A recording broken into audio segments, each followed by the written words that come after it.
طلع البدر علينا من ثنيات الوداع وجب الشكر علينا ما دعا لله داعي أيها المبعوث فينا جئت بالأمر المطاع. அஸ்ஸலாமு அலைக்கும் வரஹ்மத்துல்லாஹி வபரகாத்துஹு. கண்ணியமிக்க முஃமினீன்களே, இன்று ஓதப்பட்ட அருள்மறை வசனத்தில் அல்லாஹு தஆலா மரங்களை பற்றி எடுத்து சொல்கிறான். குர்ஆன் ஷரீஃபிலே கிட்டத்தட்ட 35க்கும் மேற்பட்ட இடங்களிலே மரங்கள் தொடர்பாக அல்லாஹு தஆலா சொல்லி இருக்கிறான். சொர்க்கத்தை பற்றி சொல்லும் பொழுதும் கூட மரங்கள் அடர்ந்த சோலையாகத்தான் சுவனம் இருக்கும் என்பதையும் குர்ஆன் ஷரீஃப் நமக்கு சொல்லி காண்பிக்கிறது. அல்லாஹ் அந்த உயர்ந்த நசீவையும் தந்தருள்வானா. அதே போல நமது உயிரினும் மேலான கண்மணி ரசூலுல்லாஹி ஸல்லல்லாஹு அலைஹி வஸல்லம் அவர்கள் ஒரு சிறந்த முஸ்லிம் என்றும் பிறருக்கு பயனுள்ளவராகத்தான் வாழ்வார். ஒரு சிறந்த முஸ்லிம் என்றால் என்றும் மற்றவர்களுக்கு பயனுள்ளவராகத்தான் வாழ்வார். அந்த பயன் எந்த அளவிற்கு இருக்கும் என்பதற்கு உதாரணமாக கூட அருமை நாயகம் ஸல்லல்லாஹு அலைஹி வஸல்லம் அவர்கள் ஒரு பேரீத்தம்பழ மரத்தை தான் உதாரணமாக சொன்னார் என்று பார்க்கிறோம். சங்கைக்குரியவர்களே, இன்று ஓதப்பட்ட ஒரு இடத்தில் அல்லாஹ் தஆலா சொல்லி காண்பிப்பான். அலம் தர கைஃப லரபல்லாஹு மஸலன் கலிமத்தன் தய்யிபத்தன் கஷஜரத்தின் தய்யிபத்தின் அஸ்லுஹா சாபித்துன் வ ஃபர்உஹா ஃபிஸ் ஸமா தூதி உக்குலஹா குல்ல ஹீனின் பிஇذن ரப்பிஹா என்று அல்லாஹ் தஆலா சொல்கிறான். நம்முடைய ஈமானுடைய உயிர் நாடியான கலிமாவை, நம்முடைய ஈமானுடைய உயிர் நாடியான கலிமா லா இலாஹ இல்லல்லாஹ் முஹம்மது ரசூலுல்லாஹ் என்ற ஈமானுடைய உயிர் நாடியான அந்த கலிமாவை அல்லாஹு தஆலா ஒரு நல்ல மரத்திற்கு உதாரணமாக சொல்கிறான். அல்லாஹ் ஒன்றை ஒப்பிட்டு சொல்கிறான் என்று சொன்னால் அது சாதாரணமானதாக இருக்குமாங்கிறதை யோசித்து பார்க்கணும். இந்த கலிமாவை அல்லாஹு தஆலா ஒரு நல்ல மரத்திற்கு ஒப்பிட்டு சொல்கிறான் என்று சொன்னால் நம்முடைய ஈமானிய வாழ்விற்கு மரங்களிலிருந்து நிறைய பாடங்கள் இருக்கிறது என்று பெருமக்கள் இந்த ஆயத்தினுடைய விரிவுரையில் சொல்வார். நம்முடைய ஈமானுடைய வாழ்வுக்கு மரங்களிலிருந்து நிறைய பாடங்கள் இருக்கிறது. அதெல்லாம் மரம் அப்படிங்கிறது ஒரு நல்ல சூழல் இருந்தால்தான் அது செழுமையான சிறந்த மரமாக உருவாகும். ஒரு மரம் உருவாகணுமானா அதுக்குண்டான நல்ல சூழல் இருக்க வேண்டும். அப்பொழுதுதான் அந்த மரம் செழுமையான நாம் நினைக்கின்ற விதத்திலே அந்த மரங்கள் என்பது உருவாகும். அதே போல ஒரு ஈமானிய சூழல் தான் ஒரு மனிதனுடைய ஈமானை மென்மேலும் வளரச் செய்யும். தொழுவதற்கு, நம்முடைய கலாச்சாரத்தை பேணுவதற்கு பள்ளிகளோடு ஆலிம்களோடு நல்ல தொடர்புள்ள ஒரு இடங்கள். அப்படி ஒரு இடத்தில் நாம் அமைந்திருப்பதுதான் நம்முடைய ஈமானுடைய வளர்ச்சிக்கு காரணமாக இருக்கும். அப்போ எப்படி ஒரு நல்ல மரம் ஒரு நல்ல சூழலில் வளர்கிறதோ அதே போல் நாம் ஒரு ஈமானிய சூழலில் இருக்கும் பொழுதுதான் நம்முடைய ஈமானுடைய வளர்ச்சிக்கும் அதனுடைய உயர்வுக்கும் அது காரணமாக இருக்கும் என்று பெருமக்கள் மரத்தோடு ஒப்பிட்டு சொல்வார். அதே போல புதைத்துக் கொள்ளக்கூடிய ஒரு மரம் தான், அந்த விதை தான் மரமாக வளர்கிறது. தன்னை அழித்துக் கொள்கின்ற அல்லது தன்னை மறைத்துக் கொள்கின்ற அல்லது தன்னை புதைத்துக் கொள்கின்ற ஒரு விதை தான் பெருமரமாக உருவாகும். அதேபோல் ஒரு நல்ல மூமின் யார் என்று சொன்னால் தான் என்ற அகந்தையை யார் அழித்து விடுகிறானோ அவன் தான் சிறந்த மூமின். எல்லாம் நம்மையும் அப்படி ஆக்கி அருள வேண்டும். நமக்கு என்னங்க இருக்குது? நமக்கு என்ன இருக்குது? ஒரு பொருளாதாரத்தை ஒரு ஆளுக்கு கொடுத்தா கூட நான் கொடுக்கிறேன்னு நினைக்க கூடாதான். மினல்லா இலல்லா, என் ரப்பு தந்தான், ரப்புக்காக கொடுக்கிறேன். சுப்ஹானல்லாஹ். நம்முடைய பெருமக்கள் நமக்கு உதாரணம் சொல்கிறார். அது கூட நமக்கு என்னத்தை கொண்டு வந்தோம், நாம் எதை கொண்டு வந்தோம். எனவே மினல்லா, அல்லாஹுவின் புறத்திலிருந்து வந்தது, இலல்லா, அல்லாஹ்வுக்காக நான் செய்கிறேன் என்று ஒரு நிலை வருமானால் அதுதான் உண்மையான ஒரு ஈமானிய பண்பு என்று சொல்வார். அதனாலே ஒரு மனிதன் தன்னை அவன் எப்பொழுது மறைத்துக் கொள்கிறானோ அப்பொழுதுதான் அந்த மனிதன் ஈமானிய சூழலில் வளர்கிறான். எப்படி மரம் ஒரு விதையாக அது தன்னை மறைத்துக் கொள்கின்ற பொழுது அந்த மரம் வளர்வதை போல உலகத்திலே எவ்வளவு பெரிய அமலா இருந்தாலும் சரி, எப்படிப்பட்ட கல்விமானாக எப்படிப்பட்ட நல்ல அமல் செய்யக்கூடியவராக, எப்படிப்பட்ட தவத்தை மேற்கொள்ளக்கூடியவராக இருந்தாலும் சரி, பெருமைன்னு இருந்துச்சுன்னா அவருடைய ஈமானிய பண்பு என்பதை அழிந்து போகும். அல்லாஹ் பாதுகாக்க வேண்டும். சாதாரணமானது. உலகத்தில் அழிந்தவர்களுடைய வரலாறை குர்ஆன் எத்தனை பேரை சொல்கிறது? ஃபிரௌனை சொல்கிறது, காரூனை சொல்கிறது. குர்ஆன் ஷரீஃபில் அல்லாஹ் தஆலா ஃபிரௌனை சொல்கிறான், காரூனை சொல்கிறான், நம்ரூதை சொல்கிறான், இப்லீஸை சொல்கிறான். எல்லாம் அழிந்ததற்கான காரணம் பெருமை தான். அதனால நாம எதை கொண்டு பெருமை அடிக்க வேண்டியது அப்படிங்கிறது நம்மள்ட்ட ஒண்ணுமே இல்லை. நாம் ரப்பு தந்தான், ரப்பன் ஒரு அமலை செய்வதற்கு கூட அல்லாஹ் கருணை செய்தான், அவ்வளவுதான்.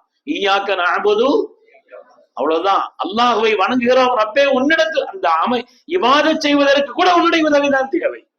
அதுக்கு ஒரு எண்ணம் வரணும், அதுக்கு ஒரு ஆசை வரணும், அதுல ஒரு ஈடுபாடு வரணும்.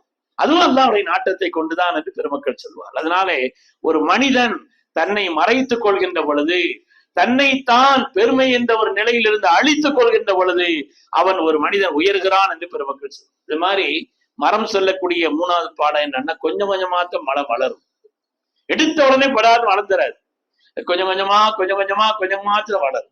ஆனால் அப்படி வளர்ந்தாலும் கூட நீடித்து நிலைத்து இருக்கக்கூடிய ஒரு நிலை. இன்னைக்கு உள்ள துன்யா எப்படின்னா, இன்னைக்கு உழைக்கணும், நாளைக்கு என்ன செய்யணும், பணக்காரன் ஆயிரும். அப்படிதான் இன்னைக்கு உள்ள உலகம். அடிக்கடி சொல்வதுண்டு, ஒரு மனிதனுடைய வாழ்க்கையில 3 கட்டம் இருக்குது. முதல் கட்டம் சிரமம் ஜாஸ்தியா இருக்கும், பயன்கள் கம்மியா இருக்கும். 2வது கட்டம் சிரமமும் பயனும் கிட்டத்தட்ட ஓரளவா இருக்கும். 3வது கட்டம், இந்த 2 கட்டம் ஒழுங்கா இருந்தா 3வது கட்டம் என்பது சிரமம் கம்மியா இருக்கும், பயன் ஜாஸ்தியா இருக்கும். இதுதான் ஒரு உண்மையான வளர்ச்சியினுடைய நிலைப்பாடு. ஆனா இன்னைக்குள்ள நிலையில எந்த சிரமமும் இருக்கக்கூடாது, ஆனா பயன்பாடு மட்டும் இருக்கணும் என்று நினைத்தால் அது ஒரு முறையான வளர்ச்சி அல்ல, அது முறையான வளர்ச்சியும் அல்ல. திடீரென்று கிடைக்கக்கூடிய செல்வமோ வெற்றியோ செல்வாக்கோ எல்லாம் சீக்கிரம் தவறி போயவும் செய்யும். எல்லாம் சீக்கிரம் வேகமா வளருது மாடு. 20 வருஷம் தான் கிட்டத்தட்ட அதனுடைய வளர்ச்சிங்கிறது, அதனுடைய ஆயுள்ங்கிறது கிட்டத்தட்ட ஒரு 20 வருஷத்துக்கு உட்பட்டு தான். ஆனால் மரங்கள் கொஞ்சம் கொஞ்சமாகத்தான் வளர்கிறது, 100 ஆண்டை கடந்து நிற்கிறது. 100 ஆண்டுகள் 180 ஆண்டுகள் அதையும் தாண்டி இருக்கக்கூடிய மரங்கள் இருக்குது என்பதை பார்க்கிறோம். அதனால நம்முடைய வளர்ச்சிங்கிறது கொஞ்சம் கொஞ்சமா இருந்துச்சுன்னா அதுக்கு பேருதான் வளர்ச்சி, இல்லைன்னா அதுக்கு பேர் வீக்கம்னு பேரு. அதனால கொஞ்சம் கொஞ்சமாக இருக்கக்கூடிய அந்த ஒரு நிலைப்பாடுதான் உண்மையிலே வளர்ச்சி. அது மாதிரிதான் ஈமான் என்பது ஒரு மனிதனிலே கொஞ்சம் கொஞ்சமாக வளரக்கூடிய ஒரு நிலை போன்றது, மரத்தை போல என்று பெருமக்கள் சொல்வார். அது மாதிரி மனம் மிக்க அந்த மரங்கள் எல்லாம், உதாரணமா ஏலக்காய் இருக்குது, குறுமிளகு இருக்குது, இதுவெல்லாம் ஒரு பெருமரங்களின் நிழலில் வளர்கிறது. இதெல்லாம் வளருது எப்படின்னு பார்த்தா ஒரு பெருமரங்களினுடைய நிழலில் வளர்கிறது. மரத்திலிருந்து நாம் பாடம் எடுக்க வேண்டிய ஒரு நல்ல நிலையிலே நல்ல மனிதர்களுடைய துணை நம்முடைய வாழ்க்கையிலே நல்ல மனத்தை நமக்கு தரும், நல்ல ஒரு மனத்தை நமக்கு ஏற்படுத்தி தரும். வரலாற்றிலே யாரெல்லாம் பிரகாசித்தார்களோ, வாழ்க்கையில யாரெல்லாம் பிரகாசித்தார்களோ அவங்களை எல்லாம் பாத்தீங்கன்னா சிறப்பான மனிதர்களிடத்தில் அவர்கள் வளர்ந்திருக்கிறார்கள், பாடம் வைத்திருக்கிறார்கள், நெருக்கமாக இருந்திருக்கிறார். வாழ்க்கையில பிரகாசித்த மனிதர்கள் யாரை வேண்டுமானாலும் எடுங்கள். சஹாபாக்களுக்கு எவ்வளவு பெரிய அந்தஸ்து என்ன, கண்மணி ரசூலுல்லாஹி ஸல்லல்லாஹு அலைஹி வஸல்லம் சுஹபத்தில் இருந்தார், அவ்வளவுதான். அதுதான் எல்லா விதமான மேன்மைக்கும் காரணம். அது மாதிரி வாழ்க்கையிலே பிரகாசித்த யாரை நீங்கள் எடுத்து பார்த்தாலும் சரி, யாரை எடுத்து பார்த்தாலும் அவர்களெல்லாம் ஒரு சாலிஹான பாக்கியமான ஒரு நல்ல மனிதருடைய தொடர்பிலும் ஒரு நல்ல மனிதருடைய நிழலிலும் அவர்கள் வளர்ந்திருப்பார்கள். அதனால் அவருடைய காரியங்கள் பிரகாசித்திருக்கும். மரங்களை போல, நல்ல மனமுள்ள மரங்களை போல இவர்களும் மணப்பார்கள், நல்ல பெருமரங்களுடைய நிழலில் அது வளர்வதை போல. அது மாதிரிதான் ஒரு மரம் கீழே எந்த அளவுக்கு வேர் விடுதோ அந்த அளவுக்கு தான் மரங்களுடைய வளர்ச்சின்னு சொல்லுவாங்க. கீழே எந்த அளவுக்கு வேர் விடுகிறதோ, ஆழமான விரிவான வேர் விட்டு அந்த மரம் இருக்குமானால் அது நல்ல வளர்ச்சியை பெற்றிருக்கும். அதே போலதான் நம்முடைய தனிமை ரகசிய வாழ்க்கை பரிசுத்தமாக எந்த அளவிற்கு இருக்கிறதோ அந்த அளவிற்குத்தான் நாம் உயர்வோம். ஒரு மனிதனுடைய பேச்சை கொண்டு அல்ல, ஒரு மனிதனுடைய வெளிப்பாட செயல்களை கொண்டு அல்ல, ஒரு மனிதனுடைய கல்வியை கொண்டு அல்ல. அவருடைய ரகசிய வாழ்க்கை எப்படி இருக்கிறது, ரகசிய வாழ்க்கை எப்படி இருக்கிறது? இந்த ரகசிய வாழ்க்கை பரிசுத்தமானதாக இருக்குமானால் நிச்சயமாக அது மேன்மையான ஒரு உண்மையான வளர்ச்சியை நோக்கிய ஒரு நிலையாக இருக்கும் என்பதிலேயும் நமக்கு பெருமக்கள் சொல்லித் தருவார். அது மாதிரி பூமியிலிருந்து மரங்கள் பலவற்றை பெறுகிறது. பூமியிலிருந்து தான் நைட்ரஜனை பெறுகிறது, பூமியில் இருந்துதான் கால்சியத்தை பெறுகிறது, தண்ணீரை பெறுகிறது, சூரியனிடத்திலிருந்து சக்தியை பெறுகிறது, காற்றிடமிருந்து ஆக்சிஜனை பெறுகிறது, இப்படி மற்றவை இடத்திலிருந்து பெறுகிறது. ஆனால் தான் பெற்றதை விட மிக சிறப்பாக மற்றதற்கு கொடுக்கிறது. தான் எவ்வளவு பெறுகிறதோ அதை விட கூடுதலா இங்கிருந்து இங்கிருந்து இங்கிருந்து எல்லாவற்றிலிருந்தும் பெற்றதை விட கூடுதலாக கொடுக்கிறது. அது மாதிரி மரங்களை போல் நாம் பிறருக்கு பயனுள்ளவர்களாக இருக்க வேண்டும். அல்லாமா ஷிபிலி ரஹ்மத்துல்லாஹி அலைஹி அவங்களை பற்றி பிரபலமான வரலாறு சொல்லுவாங்க இல்லையா, ரொம்ப மனசு உடைஞ்சு போனாங்களாம். நாம எல்லாருக்கும் மற்றவங்களுக்கு பயனுள்ள வாழ்க்கை தானே வாழ்றோம், நம்மளை போட்டு இந்த வாரம் படுத்துறாங்களே நினைக்கிறாங்களாம். நம்மளை போட்டு நேற்று பயான் முடிச்ச பிறகு ஒரு ஆள் வந்து பயானை கேட்டுட்டு சொன்னார், ஹசரத் கண்ணுக்கு தெரியாத சில ஆட்களால நல்ல உதவி இருக்கும் அப்படிங்கிற அந்த பயான் மாதிரி நல்ல நெருக்கமானவங்களால என்னென்ன கெடுதல் இருக்கும் அந்த பயானை சொல்லுங்களேன். அவர் என்ன அனுபவிச்சிருக்கிறாரோ தெரியல நமக்கு.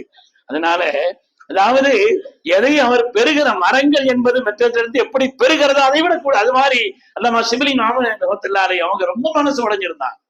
நாம எல்லாருக்கும் நன்மைத்தான நாடுறோம், ஆனா நமக்கு இன்னும் கெடுதல் பண்றாங்களே என்றெல்லாம் நினைத்தவுடன் ஒரு மரத்தை கடந்து செல்லும் பொழுது மரம் பேசுவதை போல் உணர்ந்தார்கள். யா ஷிபிலி குன் மிஸ்லி எர்மீனனி பில் அஹ்ஜார் அரிமீஹிம் பில் அஸ்மார். ஷிபிலி அவர்களை என்னை போல் ஆகிவிடுங்கள், கல் கொண்டு என்னை அடிக்கிறார்கள், நான் பழங்களை அல்லவா கொடுக்கிறேன், கல்லை கொண்டு என்னை அடிக்கிறார்கள், நான் பழங்களை அல்லவா கொடுக்கிறேன், அது மாதிரி ஆகிவிடுங்கள் என்று மரம் பாடம் சொல்லதாக சொல்வார். உலகத்துல மரங்களினால் மனிதன் பெறக்கூடிய பயன்கள் கொஞ்ச நஞ்சமா. கொஞ்ச நாளைக்கு முன்னால் நான் ஒரு கவிதை பார்த்தேன், ஏற்கனவே சொன்ன ஞாபகம் இருக்குது. அந்த கவிதை மரங்களிலிருந்து என்னென்ன கிடைக்குது, உண்ண கனி, கனின்னு எடுத்து பார்த்தா எவ்வளவு கனிகள் இருக்கு, எவ்வளவு பழங்கள் இருக்குது, எத்தனை வகையான பழங்கள், பல்லாயிரக்கணக்கான பழங்கள். உண்ண கனி, ஒதுங்க நிழல், உடலுக்கு மருந்து, உணர்வுக்கு விருந்து, ஒவ்வொன்றையும் விரிச்சு பேசலாம். அடைய குடில், குடில் என்னங்க வீடு, அடைய குடில், அடைக்க கதவு, அழகு வேலி, அழகு வேலி, ஆட தூளி, தூளின்னா தொட்டிலோ ஊஞ்சலோ சொல்றோம் இல்லையா, ஆட தூளி, தடவ தைலம், தாளிக்க எண்ணெய், எழுத காகிதம், எரிக்க விறகு. மரங்களை பத்தி எழுதுறார் கவிதையில் அவ்வளவு. தொட்டில் மரத்தின் உபயம், நடை வண்டி, நடக்க ஆரம்பிக்கிறோம், நடை வண்டி மரத்தின் உபயம், படிக்கிறான் பென்சில் பலகை மரத்தின் உபயம், படுக்கிறான் கட்டில் மரத்தின் உபயம், அது மாதிரி தலையணை பஞ்சு மரத்தின் உபயம், பாதுகை ரப்பர் செருப்பு மரத்தின் உபயம். மரம்தான் மரம்தான் எல்லாம் மரம்தான், மரம்தான் மரம்தான் மனிதன் மரம்தான் சொல்வார். அது மாதிரி மரங்களினுடைய பயன்பாடுகள்ங்கிறது கொஞ்சம் நஞ்சம், ஏராளமான பயன்பாடு. ஒரு சிறந்த மோமின் ஒரு நல்ல மரத்தை போல, ஒரு நல்ல மரத்தை போல் தான் இருக்க வேண்டும் என்று கண்மணி ரசூலுல்லாஹி ஸல்லல்லாஹு அலைஹி வஸல்லம் சொல்லி காமிப்பாங்க. ஆனால் இந்த மரத்துக்கு ஒரே ஒரு அபாயம் அதுக்கு இருக்குது. அதாவது காடு பகுதியில நீங்க போகும் பொழுது அங்க எழுதியிருப்பாங்க, நீங்க இங்க தீக்குச்சிகளை பயன்படுத்தாதீர்கள். ஒரு மரத்திலிருந்து பல்லாயிரக்கணக்கான தீக்குச்சிகள் உருவாகிறது, ஒரு தீக்குச்சி பல்லாயிரக்கணக்கான மரங்களை அழிக்கிறது, கவனமா இருங்கன்னு சொல்லுவாங்க. அது மாதிரி ஒரு மனிதனுடைய அழிவிற்கு காரணமா சக மனிதனாகவும் இருப்பாங்க. நேற்று ஒரு ஆள் சொன்ன பையனையும் செய்தாச்சு. அதனால சக மனிதனுடைய அந்த நிலைப்பாடு. அதனாலதான் அல்லாஹு தஆலா ஹசத கொண்டு குர்ஆனை முடிக்கிறான்.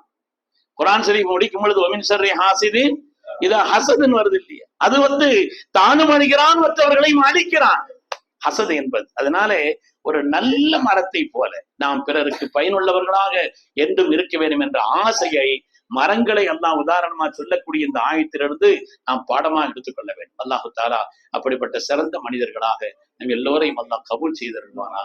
ஆமீன் ஆமீன் யா ரப்பல் ஆலமீன். வ ஆகிரு தஅவானா அனில் ஹம்துலில்லாஹி ரப்பில் ஆலமீன்.